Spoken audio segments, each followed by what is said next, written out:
otherwise I didn't.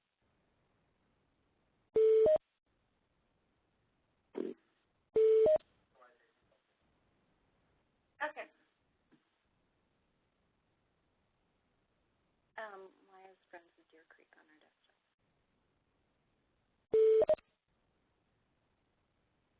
All right. So thank you, everybody, for joining our webinar presentation. It's on the California Surface Water Ambient Monitoring Program for the Central Valley region. The program overview is in two parts. I'm Jean Chilcott. I'm going to be starting it off with the first half, and then Alicia Wenzel will follow with the second half.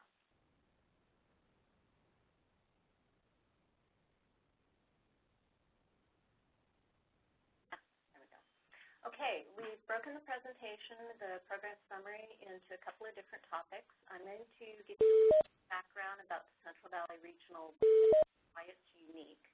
I'll talk about the first 5 years of the SWAMP program, how it was structured, the way we developed the framework, and just list some of the projects we were working on and the key findings. I'm also going to talk about some of the factors that led us to reevaluate our program structure at the 5-year point. Alicia's going to have the more interesting part of the presentation. She's going to be talking about what came out of our reevaluation, how we're currently structured, the types of projects that we're working on and some details about those, and also give you a demonstration about a new coordination tool that we've been developing. So let's start with the overview. The Central Valley region is pretty much the footprint in the middle of California. It stretches from the Oregon border past Bakersfield in the south. We have 40% of the land surface in California, contribute over 50% of the managed water supply, 77% of the irrigated agriculture. There are 3 very distinct basins, the Sacramento River and San Joaquin River Basin, and also the Tulare Lake Basin. The Sacramento and the San Joaquin drain into the delta, which is unique unto itself.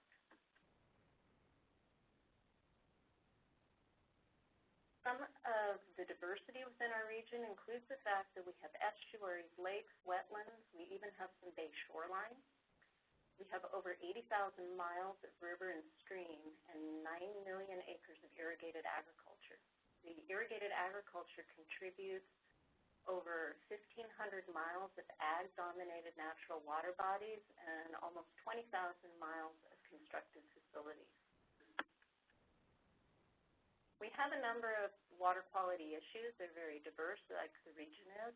Some are inherent and have to do with management of the river basins. For instance, the Sacramento River Basin suffers from water export, while the San Joaquin River Basin is over-appropriated. The Tulare Lake Basin is a completely closed basin except during flood years. In addition to non-point issues from irrigated agriculture, we also have timber and grazing issues and trace elements from abandoned mines, particularly copper and mercury. There are a number of large urban and industrial areas within the region and also confined animal facilities. When we were starting to develop the program, the ambient monitoring program, we wanted to develop some solid goals, and we settled on 4. First, we wanted to evaluate overall ambient water quality for beneficial use protection, and we also wanted to identify potential sources of impairment. We also wanted to look at the effectiveness of our water board program and coordinate internally and externally to leverage our limited resources. And above all, we wanted to make sure that the data was going to be available to the public in a timely manner.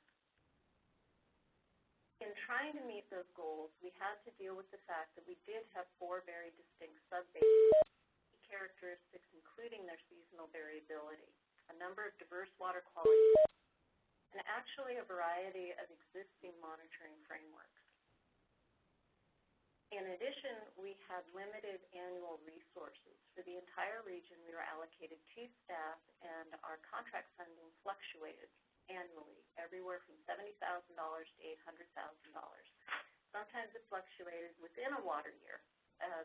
We actually had our funding of $70,000 to begin the fiscal year and be up to $700,000 at the end. So you can imagine that would make planning a little bit tricky. So we decided that the best thing that we could do is build our overall structure around the existing monitoring frameworks and programs within the sub-basin by building building out the program in that manner, we could maximize internal and external coordination, leverage the limited resources, have the flexibility with our annual fluctuations in budget, and also facilitate information exchange since we'd already be working with a number of partners. What that came out to be is for the Sacramento River Basin, we had the Sacramento River Watershed Program already in place. So the focus for SWRCB in the upper watershed was to support the local water management partnerships, and in the lower watershed to fill data gaps in the sub-basin through targeted studies. In the San Joaquin River Basin, we had the multi-agency grassland bypass project, which was a long-term trend monitoring program focused on selenium, salt, and boron. So for SWRCB, we actually utilized those integrator sites and added parameters to that long-term program, and did some rotating into the upper basins to get some new information that wasn't already being obtained. We also focused on developing in-house E. coli analytical capabilities because our board had recently adopted a water quality objective based on E. coli. The Tulare Lake Basin was a little bit different since it had very limited monitoring structure. So for that basin, they were really focused, and SWRCB focused, on developing baseline integrator sites primarily in the upper watershed and then in the lower east side valley floor. The Delta was in the other extreme in that there was extensive multi-agency monitoring occurring. So SWRCB aided mostly the TMDL support with targeted studies for toxicity and mercury. All of the programs really had an overarching question of whether or not beneficial uses were being supported. So there were key indicators that were utilized throughout most of the studies, and those are listed here. For instance, for aquatic life, we were looking at temperature, dissolved oxygen, turbidity, and water column toxicity. We also did some studies on bioassessment and sediment toxicity. For drinking water, we were really focused on salt, organic carbon, and bacteria, but we also did some studies on nutrients. For recreation, we really looked at bacteria, those E. coli samples. We're also looking at irrigation water supply and waterfowl. As we had additional funding, we looked at a few additional parameters such as trace elements, more nutrient work, some fish tissue studies, and specific chemicals such as pyrethroids and mercury. So by the end of the 5 years, we had actually covered quite a bit of ground. We had sampled 394 sites, 171 different water bodies. We covered about 75% of the regions with some type of an assessment study. We developed and reviewed 15 technical reports, and we'd also started and developed the initial foundation of a website so that the public had access to our data. We were able to develop in-house capability for E. coli analyses, and our data have supported multiple TMDLs, specifically salt, selenium, boron, mercury, and toxicity. We had some key findings. Through the watershed assessments, we did know that we were having unknown toxicity in sub-watersheds throughout our region. We had sediment toxicity, quite a few of it linked to pyrethroids at sites along the valley floor. We did have elevated E. coli region-wide, and we also had elevated total organic carbon in a number of our sub-watersheds. The special studies really focused us on urban creeks, toxicity, both in the water and sediment, some endocrine-disrupting chemicals that were showing up downstream of some of our major urban areas, and also elevated nutrients in the Fresno River. Some of the new tools that we had developed had to do with analytical improvements, pyrethroids, and toxicity identification evaluations. And actually, the bioassessment data that was generated was combined with other agencies by Department of Fish and Game for a preliminary Central Valley Index of Biological Integrity. But we also had some problems. By the end of June of 2005, we literally had an office full of binders of data. In monitoring those 394 sites, we had a variety of parameters, including field, chemical, water sediment, bioassessment. We had daily, weekly, seasonally, monthly, annual, and episodic events.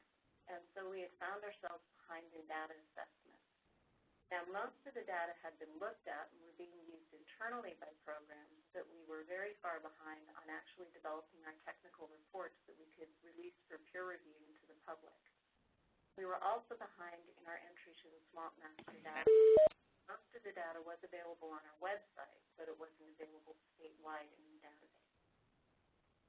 So we took a step back, and for about 2 years, we refocused our contract allotments.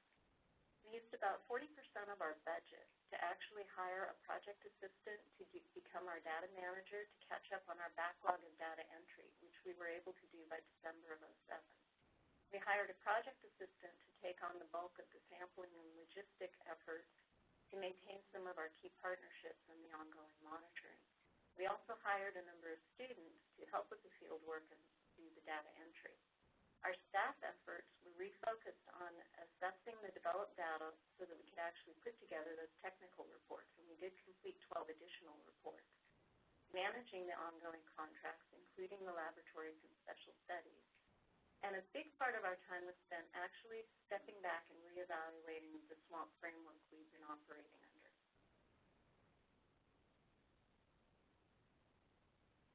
Actually, it turned out to be a good time to reevaluate the program because at that point, the overall statewide SWAMP effort was undergoing its own scientific review by the Scientific Planning and Review Committee, which was made up of a number of national and actual worldwide monitoring experts. Internally, we were having a number of staffing changes as our talented staff was promoted and took on new opportunities at other agencies. And we found that our efforts, while producing quite a bit of information, was extremely staff-intensive and was unsustainable when we started looking forward and realizing the budget wasn't keeping up with inflation. So also we had these new monitoring and efforts and priorities that were coming up. There are 3 that I want to focus on right now. One was the Irrigated Lands Program, the other the Delta Pelagic Organism Decline, and also the statewide strategy and assessment framework that came out of the SWRCB review. For the Irrigated Lands Program, the goal of that program was to actually characterize irrigated runoff and determine whether or not it was impacting beneficial uses. The actual on-the-ground monitoring was initiated in 2003, with most of the initial work in 2003 and part of 2004, including studies done by the University of California, Davis. But by 2005 and 2006 and onward, you can see that over 100 sites were being sampled specifically by agricultural coalitions and irrigation districts. There was quite a bit of information being generated through mostly monthly monitoring and special studies, and they included general parameters, nutrients, trace elements, pesticides, water column toxicity, and some sediment toxicity work. In the Delta, there were a number of issues evolving. In 2006, the Water Quality Control Plan for the Bay Delta identified the pelagic organisms decline as one of 4 emerging issues. The others had to do with salinity, flow in the San Joaquin, and climate change.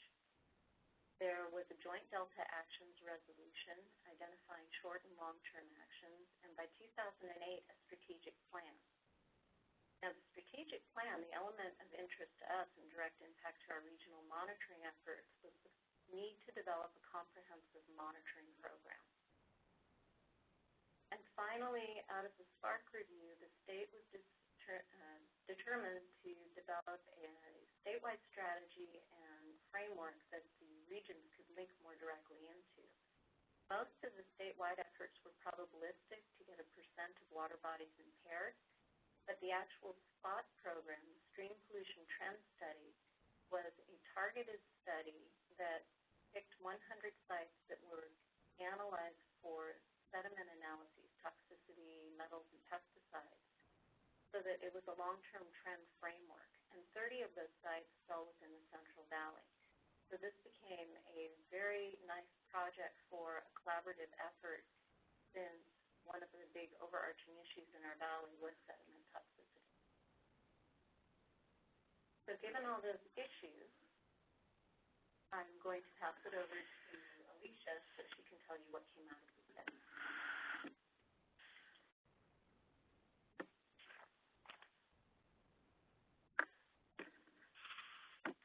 Pardon us as we switch.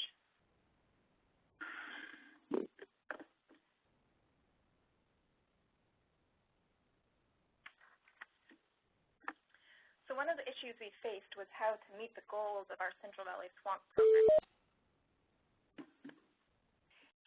changes in resources and external monitoring efforts and priorities. So we took a look at our goals one by one and built a revised program. First, one of the big issues we realized was meeting our goal of having our monitoring results available to the public in a timely manner.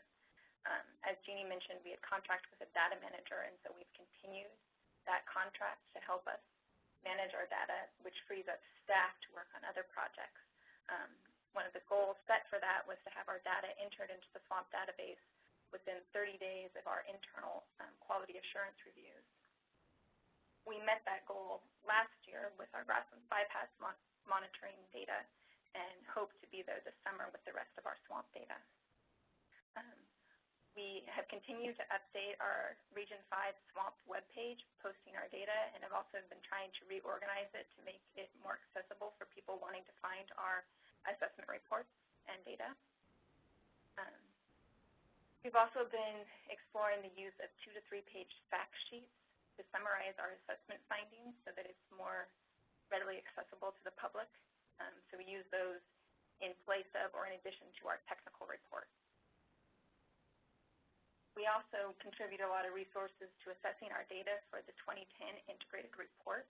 And as you can see here, 135 water bodies were assessed, 85 listed, and 7 delisted using SWAMP data.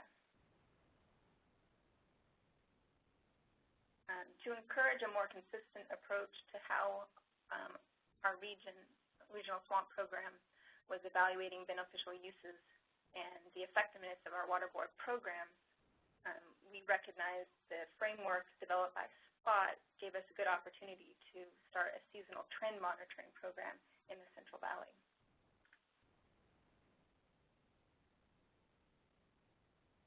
So the focus of SPOT, consistent with our regional findings of widespread sediment toxicity associated with agricultural and urban inputs.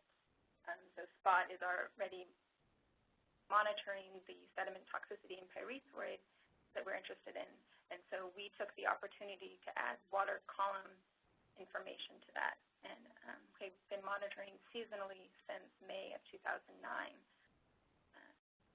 getting some of those high priority parameters Jeannie mentioned, including organic carbon and E. coli. And for the first year of the program, we also monitored for water column toxicity, kind of establish a baseline for those sites. This provides a consistent framework of specific parameters that our region and individual basins can expand or build on, doing source identification work or adding additional parameters.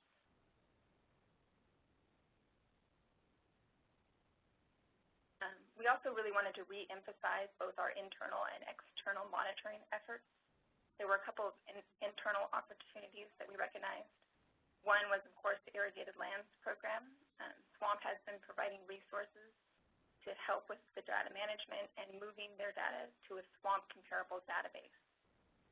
The statewide SWAMP program has been funding a Irrigated Lands data management student and also supporting a data center at UC Davis that is loading irrigated lands data into a sister database to the SWAMP database. Starting in fiscal year 10-11, our Region 5 SWAMP program will be taking over funding the Irrigated Lands data student. Another opportunity we wanted to pursue was to create an assessment project that all of our basins could participate in. One of the issues regularly brought up by our local watershed groups is whether their local swimming holes are safe to swim in.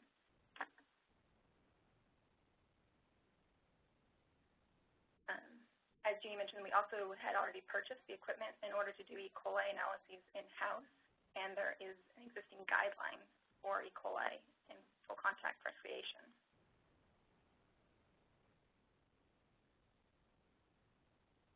In order to ensure we were sampling when people were using the swimming holes and we're also capturing potential effects of that increased use, we chose to sample before, during, and after the popular recreation weekend of Labor Day.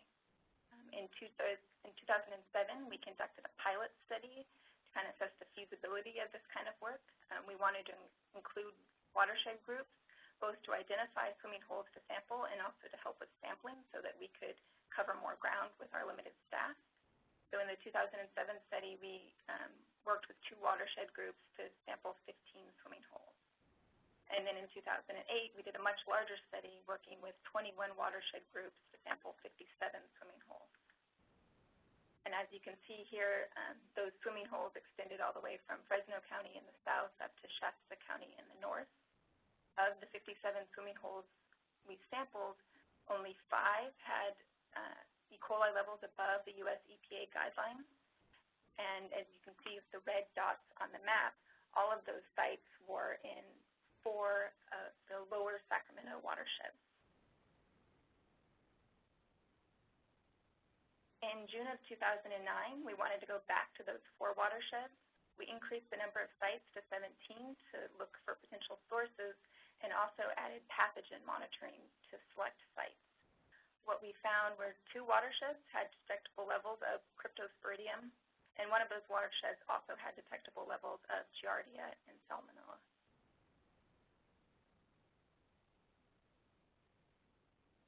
So the other part of our coordination efforts is external coordination. I want to highlight a few of the things we've been working on. One is the Delta Regional Monitoring Program. We have a collaborative effort with the Department of Water Resources Northern District in the Sacramento Basin and the web-based monitoring directory that Jeannie mentioned at the beginning. For the Delta RMP, SWAMP is providing the staff resources for coordination of that effort. They held their kickoff meeting for stakeholders in September of 2008 and have been continuing to hold meetings.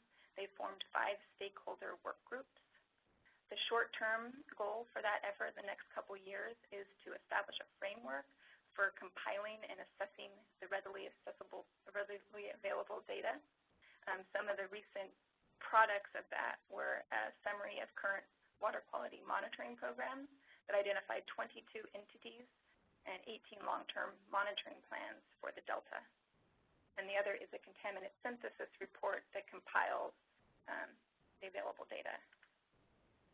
The long-term goal, of course, for that program is to implement an integrated monitoring program for the Delta, but that's still at least a few years off. In the meantime, SWAMP has been funding some monitoring and tools development projects in the Delta to aid understanding. Some of those were a study of the sources and toxicity of pyrethroids in the Delta, a couple of tool developments related to toxicity, a mixing study, and also sediment extraction techniques. And this spring, we're working on a study to monitor toxicity in the Cache Slough complex.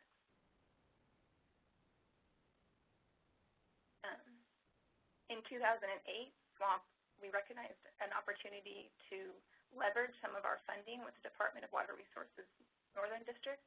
They actually have a long-term monitoring program that has been come into a lot of budget cuts. And so by providing some SWAMP resources, we were able to maintain that program and also to add some key sites and parameters. One of the things we did is incorporate our 11 northernmost spot integrator sites into the DWR monitoring program. We were also able to add some additional nutrient monitoring, organic carbon, E. coli, and starting last summer, we organized a training for them to learn the SWAMP standard operating procedures for benthic macroinvertebrate sampling, and they're starting to do bioassessment monitoring at select sites. You notice that this monitoring design is very similar and coordinated with our CB trends monitoring so that we can combine the 2 data sets.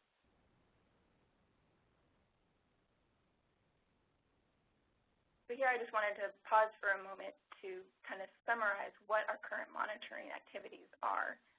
We've talked about some of these, but as you can see, we have pretty good coverage in our region with our current monitoring efforts. We have 6 active monitoring programs, monitoring 88 sites and 54 water bodies. And to do that, we're working with 13 different entities. We also have the 2 toxicity tools development programs in the Delta, and there's the Delta Regional Monitoring Program. The last time we crunched the numbers, which was at the end of fiscal year 2008-09,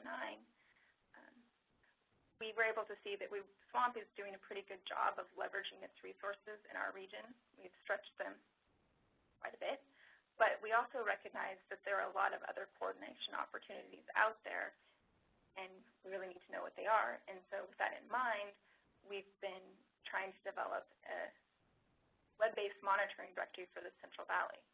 This tool was actually developed by EPA as a pilot study for the San Joaquin Basin, and Region 5 SWAMP has been funding it to expand it to the Central Valley and add some features. So I'm going to provide a demo of the development version of that directory today.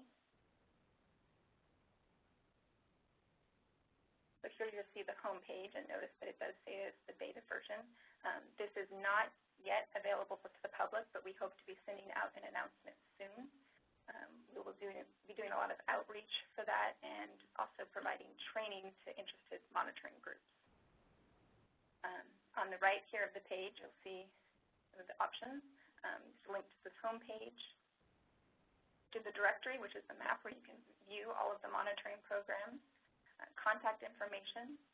There's a PowerPoint tutorial that people will be able to download to learn how to use the directory.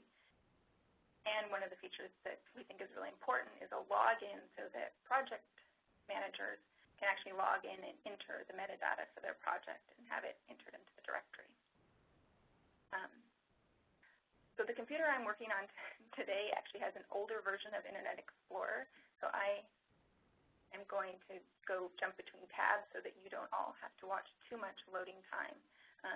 We're told that this directory works best with the newest versions of Internet Explorer and Firefox. So if you were to click on the directory, this is the page that would come up. It's a map of the Central Valley region. To speed loading time, this is a heat map that shows densities of sites throughout our region. At the top here, you can see you can select what basin you're interested. Currently, for the other features to work, you need to select one of those basins so that it can manage the data. For the demo today, I'm going to take you into the Delta Basin because this monitoring directory was actually used in the development of the summary report for the Delta Regional Monitoring Program to identify the different monitoring entities. And so there's a lot of information entered for that basin. Here you can see all of the active monitoring sites for the Delta. And the first tab here on the lower right that you can see is a summary of all the monitoring programs. So you can scroll down to see the list of programs, or scroll to the left, you get a summary of how many sites each program is monitoring for different parameter groups. In order to view different programs, you can click Unmap All. I probably wait. And then, for instance, if you wanted to see where NPDES sites are within the Delta, have those there. You can see the different sites. You can also click on each program to get more information about it. If you were to do that, you would see a page like this that has summary information about the program. So the top is basic information, contact. We hope to be adding a link to the website, since that's often where people can find the most information. So for the NPDES program, there's a list of monitoring plans, which for them is the actual permit information, and there's a lot of them. This, by the way, shows the program information for the entire region, as you can see here, not just the basin you selected. So this is a map of all of the sites being monitored by the NPDES program. The receiving water sites, yes. Here you also have a list of the sites. You can see there are 354 receiving water sites. A summary of the parameter information. Now this is a summary for all of the receiving water sites. You can see there's a lot of variability about what they're monitoring and when. And at the bottom, you can get information on how to find the actual data. So this information is either in hard copy or Excel spreadsheets available from the regional office. So if I were to come back to the top, you can select one of these monitoring plans, see what it is. As an example, here is the City of Brentwood Wastewater Treatment Facility. Here you can see they're receiving water sites that they monitor on the map. Use the 3 named sites, get information about their specific monitoring parameters, and their discharger self-report.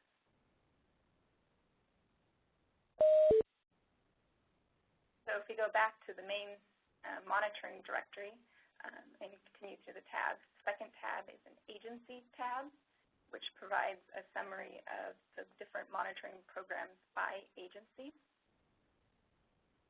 Hopefully that will reload here shortly. One of the things it will do is it does reset your map, as you can see, and we again have all of the Delta sites mapped. So this information is similar to the Programs tab, but it does show you the different monitoring programs each agency is lead on. One of the things we're working on is this collaborative partner field.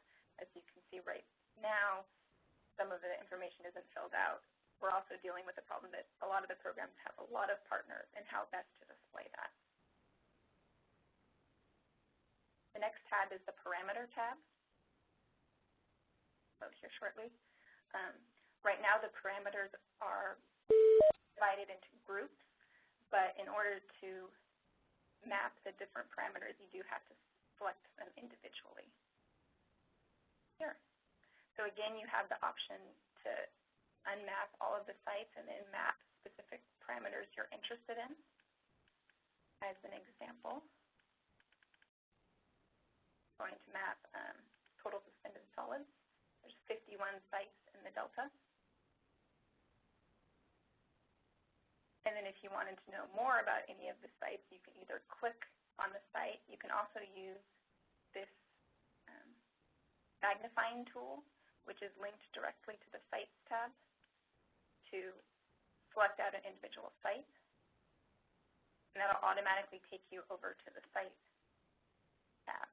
You notice we actually have a number of sites listed here, which probably means there are other sites that aren't showing up since we just had selected for TSS. If I want to find out about this specific site, I can click on it, view the information, and also click Show Metadata, which will open up staying on the Site tab for that specific site with the summary of monitoring information. To find out more, you could also click on View Program or View Monitoring Plan to get the specific information. So I think that's what I was going to show today for this, but like I said, hopefully this will go public soon so that everyone can experience themselves. So going back to the presentation, I just wanted to give a summary of what we've done in the last 5 years. So we've made considerable strides in terms of our data management. We hope to be caught up with all of our data entry in the next couple months, and so that we can be entering current information. We initiated a Central Valley Trend Monitoring program that builds off the statewide SPOT effort. We've done a number of source identification studies, including pyrethroid monitoring in the Delta and in the American River, and also a bacteria source identification study, which I really didn't get to touch on, but that monitoring for that was completed last year for 12 sites in the Sacramento and San Joaquin basins. We've really been focusing on our coordination efforts and have continued the monitoring for the Grassland Bypass project in the San Joaquin Basin. We've been contributing to the Delta Regional Monitoring Program effort. We've started the collaboration with Department of Water Resources in the Sacramento Basin. We completed several safe-to-swim assessments in our region. We've been working with the Irrigated Lands Program to incorporate their monitoring data into swamp formats, and also have been working on the web-based monitoring directory. We supported the 2010 integrated report and completed or are working on a number of tool development projects. Going forward, we plan to continue a lot of our efforts, including the Central Valley Trend Monitoring and all of our coordination efforts. One new effort that we're hoping to start soon is working with the San Joaquin River Restoration Program, who are doing a number of monitoring activities on the main stem of the San Joaquin River. Where we really hope to work with them is on bioassessment monitoring in the upper reaches. In order to address local priorities and conduct source identification monitoring, we plan to start rotating through the individual basins for more intensive monitoring.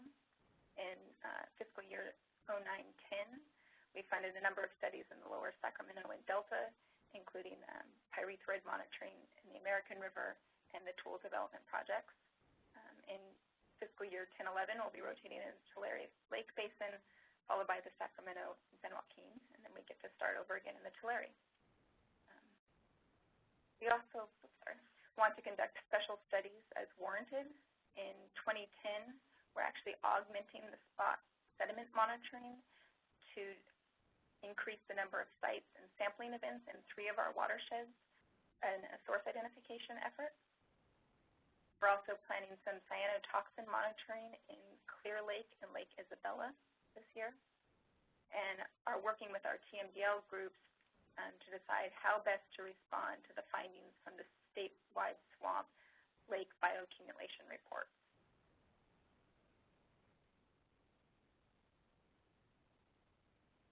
And we're only able to touch a little on a lot of our monitoring efforts, and so I want to encourage people that are interested to visit our website to find out more. Our website is a little long, but it's easy to find if you go to the Central Valley Water Board webpage. There's a link directly there. Or if you just type Central Valley Swamp into your favorite search engine, that should get you there as well. On our website, you can find descriptions of all of our monitoring programs, including monitoring plans and project-specific plats where we have those. You can find links to all of our reports. I think we have 30 or more swamp reports, plus some additional historic reports available for the San Joaquin Basin. We're starting to post fact sheets. We have fact sheets for all of our recent reports and hope to start producing them for our older assessment reports so that people can get a quick summary of our findings. Currently, we have data posted on our website for all of the San Joaquin Basin through 2009, and this year we'll be working to get the rest of our basin's data up on our website as well. And just to give you an idea of the fact sheets we're working on,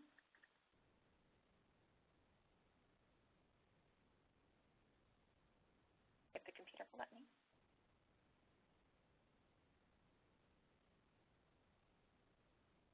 So this is an example of a fact sheet produced for our Safe to Swim study in 2008 that sampled the 57 swimming holes.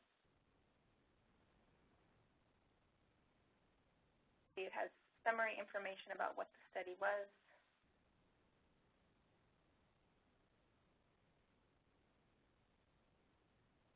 Here, let me scroll.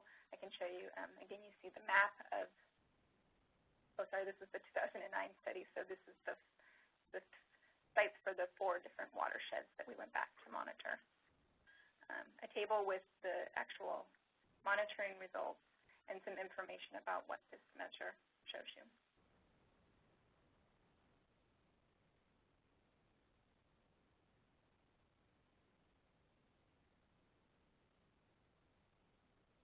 So I guess at this point I can open it up for questions.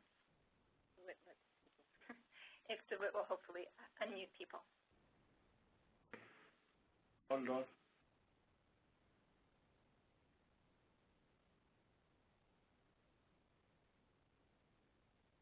I think people can ask questions now. It might take a minute to unmute.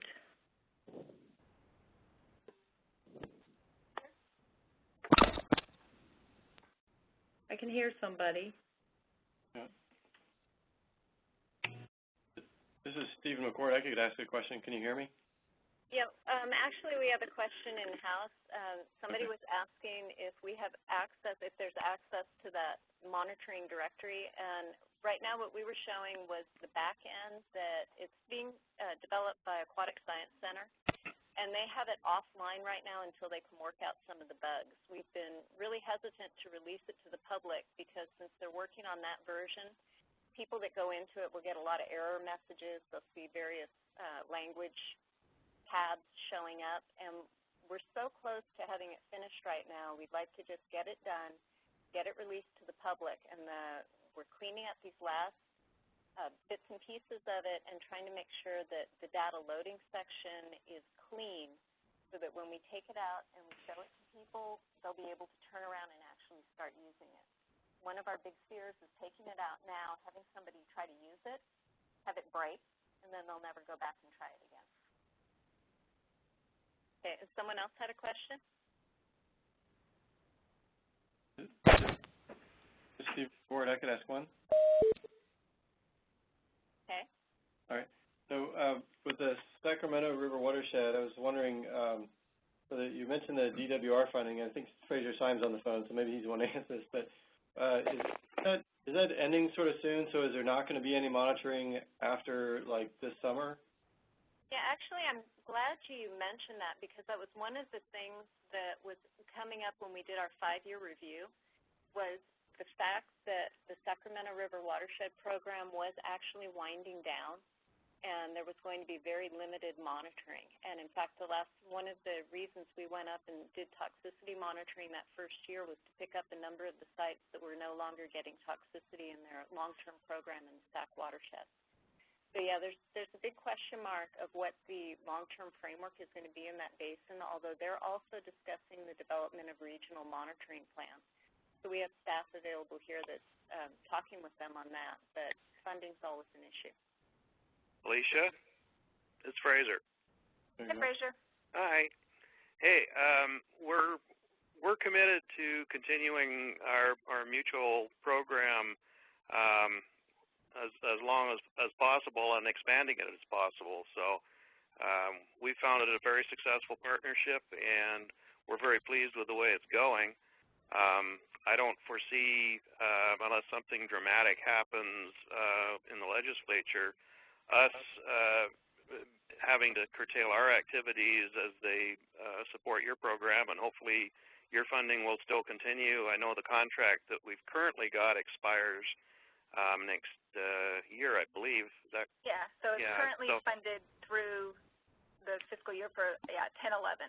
Right, and so we'll certainly continue to then, and very hopefully continue that forward. And that's one of the things I'd like to, if we can, promote. I know you and I are meeting next week, but you know, I'm going to be retiring here in 3 months, so I want to make sure that I do whatever I can to keep that process in place after I'm gone. I know Dennis and others are very interested in doing that too. So. I think we'd like to continue the effort as well. Of course, assessing the data to look at how best to focus the program, but we'll have to always wait to see what the budget is and how priorities are. This is Stephen. I have a follow-up question, if I may. Yes. Okay. So one of the next to last slide or something, you were talking about this rotating thing from basin to basin. That's kind of different than sort of trend that, yeah, there you go. There's the rotating the third main bullet there. So it doesn't seem like it's necessarily saying that in the off years, so we're talking about Sacramento Basin 2011, 2012, that in other years there's no monitoring going on there, right? No, we'll still be continuing our existing efforts, which includes the DWR collaboration in the Sac Basin and all of our coordination projects and the Central Valley Trend monitoring. Okay. We'll go on. We'll rotate into those basins to do more intensive monitoring or perhaps source identification based on the results of those studies. Got it. Hi, this is Jim Renzi. May I ask a question? Yes. Yeah, could you go back to the slide on your data sheet that was showing the colite values that you were coming up with during your test? Let me see if I can find the right window. Okay, here we go. Okay, scroll back up where you have your list. Yeah, there you go. In there, are you guys establishing the amount of ecolite to be the back values for these watersheds? Because as we all know, in the natural environment, there is a natural ecolite already existing without man's encroachment. So this is the total amount of E. coli in those basins, and we're comparing that to the U.S. EPA guideline for full contact recreation, which is the 235 mpn per 100 milliliters. Okay. Yeah, we're not really commenting on, can't really say anything about source from this study. I briefly mentioned that we are conducting another study that is looking at sources using, and I can never say this word right, bacteroides, like that. And that from that we're able to identify sources as human, cow, dog, or other. We hope to develop those tools more, but it's expensive and work intensive. Yeah, we can also point out that the results of all of our bacteria studies for the swimming holes, we've been passing on to the local county health department, especially things like this, so that they can conduct further studies and look into the issues in more detail than we're able to right now. Okay.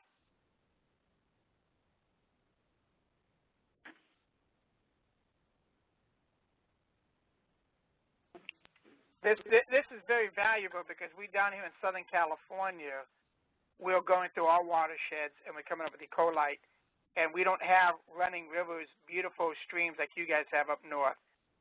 And I envy you guys. You can walk out in your picture, you show somebody fly fishing. It's only fly fish at SeaWorld at best, or at the local store in the fish department. So, and I like, because we do sampling of our water holes, and our water holes sit dormant basically for 10, 11 months out of the year with no water coming into it. And then we have all the wildlife that enters into the water nose, and we have extreme high E. coli come later in the year, come September through November. Yeah, we've also incorporated E. coli into all of our other monitoring programs, and so we do have information for the valley floor sites as well, which often the values can be higher. Yeah. Okay. But thank you.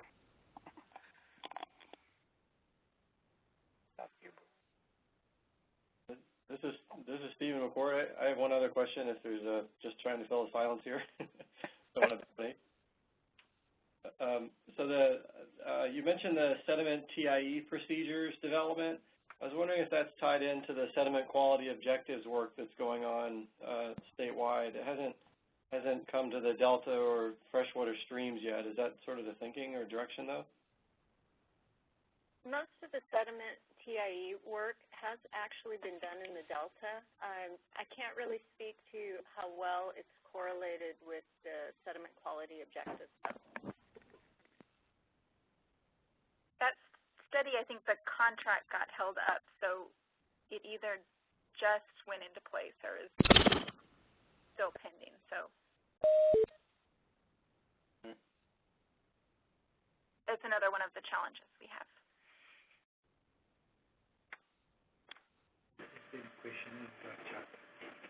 So are there any other questions, then?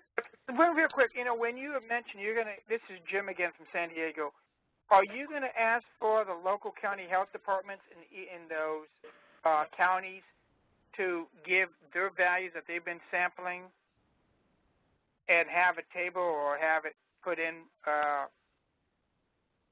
as time goes on, or even in this one report?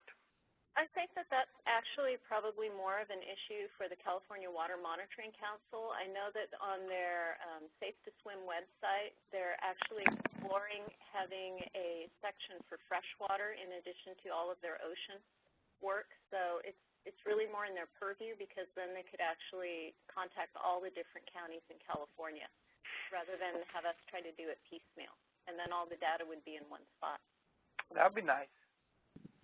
That would be really nice. Okay. Okay, well, if there are no more questions, then that should about do it for us. Are you good over there, DeWitt? Yeah, there's no question in the chat lobby, so I think we're almost done now. Okay, great. Thank you all. Thank you all very much. Then we'll be signing off.